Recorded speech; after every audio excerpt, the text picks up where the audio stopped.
शाम को 4 बजे से लेकर 7 बजे के बीच में शंकर और पार्वती के भ्रमण का समय रहता है। मेरे देवाधिदेव महादेव और माता पार्वती के भ्रमण का समय, भगवान शंकर पार्वती घूमने को निकल गए। इसलिए हमारा सनातन धर्म कहता है शाम के समय पर माताओं को झाड़ू नहीं लगाना चाहिए, शाम के समय पर माताओं को चूड़ी बिछिया नहीं बदलना चाहिए, शाम के समय पर माताओं को मांग में सिंदूरा नहीं भरना चाहिए, शाम के समय पर माताओं को बाल नहीं बांधना चाहिए, शाम के समय पर माताओं को चौखट पर नहीं बैठना चाहिए। उसका कारण क्या है?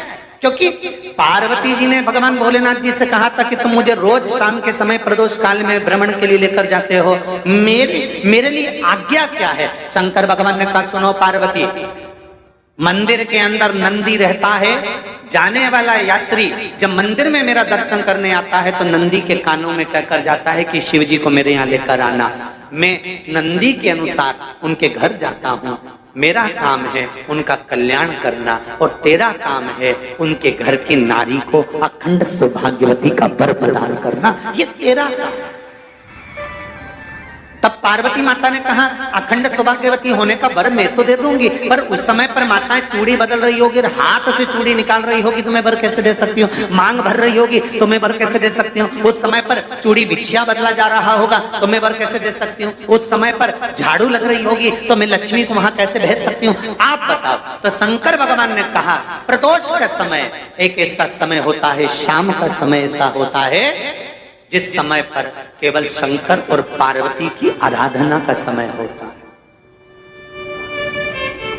हम तो कई लोगों से कहते हैं अगर आपके यहाँ संपदा नहीं आ रही है, बहुत मेहनत कर रहे हो, फल नहीं मिल रहा, कहीं नौकरी, कहीं सर्विस या कहीं व्यापार या व्यवसाय में कहीं तकलीफ आ रही है, हम सबसे कहते हैं शाम का समय पकड़ लो, शंकर जी के मंदिर में दिया लगाना प्रारंभ कर दो। शिव मंदिर में अगर दिया नहीं लगा रहे हो तो बेलपत्री के पेड़ के नीचे दिया लगा। बेलपत्री और शंकर जी के मंदिर में दिया नहीं लगा रहे तो शंकर जी के मंदिर के बाहर चौखट पर दिया लगा। इतना भी नहीं कर सकते तो अपने घर के बाहर अपने द्वार पर दिया लगा दो, पर शंकर जी के नाम का श्री शिवाय नमस्तुभ्यं बोलकर शंकर भगवान को याद कर कर अपनी कामना कर कर बाबा का स्मरण कर कर पंचाक्षर मंत्र नमः शिवाय, षडाक्षर मंत्र ओम नमः शिवाय, द्वादशाक्षर मंत्र ओम नमो भगवते वासुदेवाय, जो मंत्र तुमको याद है उसका स्मरण कर कर लक्ष्मी हो चाहे नारायण हो चाहे राम हो चाहे कृष्ण हो स्मरण कर कर शाम के समय बाहर दिया लगा दो, दरवाजे के पास लगा दो। वो सुनेगा जरूर, आएगा तो उसका वेलकम जरूर होगा और वो कुछ देकर जरूर जाएगा। नियम तो बनाओ, उसकी चौखट पर जाकर कहना प्रारंभ।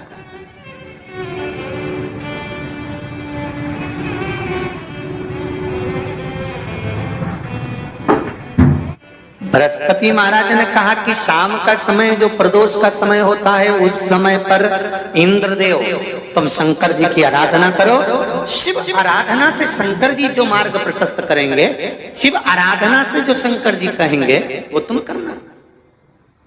ठीक है, आराधना करी बाबा भोलेनाथ जी। मालूम नहीं था इंद्रदेव को, बृहस्पति महाराज ने प्रदोष की महत्वता समझाई तो प्रदोष का समय जानकर शंकर जी पर 7 बेलपत्र प्रदोष के दिन इंद्र ने समर्पित कर दी बिना सोचे। कितनी बेलपत्र? 7। प्रदोष का व्रत करो चाहे ना करो, मंदिर में चढ़ी हुई बेलपत्र को उठा लो,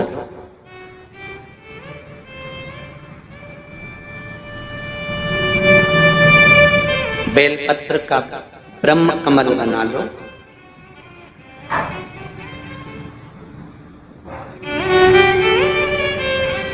ब्रह्म कमल का मतलब होता है डंडी बीच में रहे, आसपास पत्तियां रहे। 7 पत्ती का ब्रह्म कमल बनाकर, जैसे ये पत्तियां हैं एक जैसी रखी हुई हैं तो इसको फैला लिया, 7 पत्ती को आपस में फैलाकर ब्रह्म कमल बना लिया। प्रदोष का व्रत करें ना करें, जरूरी नहीं है कि वृक्ष से ही पत्ती लेकर आओगे तो ही शंकर जी को चढ़ाओगे।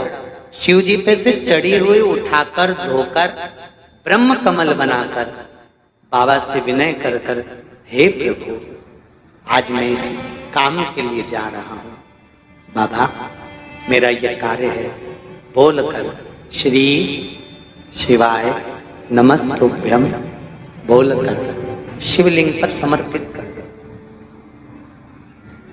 दिन भर के प्रदोष व्रत का फल बाबा एक बेलपत्री समर्पित करने पर भी प्रदान कर देता है। शिव प्रदोष व्रत कर रहे हो उससे बढ़कर कोई प्रसन्नता नहीं, पर नहीं कर रहे तो प्रदोष के दिन या 12 महीने शिवरात्रि आती है, प्रयास करना महीने में जो जो प्रदोष पड़ा करे, जब प्रदोष पड़े बन सके 1 बेलपत्र, बन सके 5 बेलपत्र, शमी पत्र, हरे मूंग, एक कलश के अंदर थोड़ा सा पानी लेकर 1 बेलपत्र, हरा मूंग, शमी पत्र और उसमें थोड़ा सा गुड़ डालकर भगवान शिव का स्मरण कर कर प्रदोष काल में, मान लो कोई काम आपका बहुत जरूरी है, बहुत दिनों से आप थक गए हैं, नहीं हो रहा, कर्जा बढ़ रहा है, धन नहीं आ रहा, व्यापार नहीं चढ़ रहा, या कोई समस्या बहुत प्रबल है, परीक्षा भी दे दी है, रिजल्ट आने ही वाला है, तो भी प्रदोष काल में, प्रदोष के समय वो जल, मूंग, शमी पत्र और बेलपत्र और गुड़ का शंकर के शिवलिंग को समर्पित करना प्रारंभ कर दो। 2 या 3 प्रदोष करोगे, बाबा आपकी मनोकामना शीघ्र पूर्ण कर देगा। एक नजर कृपा की कर दो। श्री शिवाय नमस्तुभ्यम, सब बोलिए एक बार जमकर, श्री शिवाय नमस्तुभ्यम। प्रैक्टिकल जरूर करना, कहीं सियोर वाला महाराज झूठ तो नहीं बोल रहा। शास्त्रों की बातें हमारे जीवन में हमें सुख प्रदान करे, इसलिए इस भाव का आनंद करते हुए आज की कथा को विराम देते हैं। इसी के साथ श्री शिवाय नमस्तुभ्यम, हर हर महादेव, घर घर महादेव।